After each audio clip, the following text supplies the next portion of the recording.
Bohyme has a lot of different wefts. Most recent is actually the seamless weft, which I think is a little humbling to some people that how are we actually gonna use this, because it's not a machine weft, it's not a hand-tied weft, it's actually something in between. I personally think that is awesome, and I'm very appreciative that we got a weft such as that the weft, it doesn't shed. Every weft has a 1/4 pound of hair in it. Doesn't matter the length, doesn't matter whether it's hand-tied, machine weft, seamless weft. A lot of people need that very flat weft.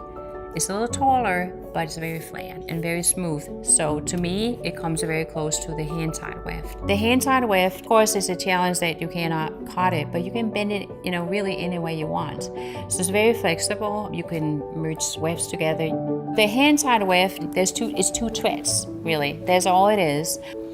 And there's just a knot at the end of each weft, and it's like, it's like I said, it's very, very fine. So for my hair, for instance, which I have very, Scandinavian fine hair, it's perfect.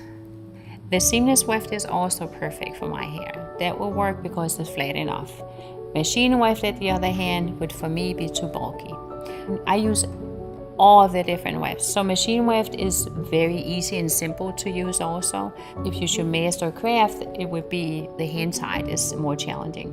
So if somebody said, where should I start out? I would say start with the seamless, start with the machine weft, because they are more easy to work with, and then go into hand-tied weft.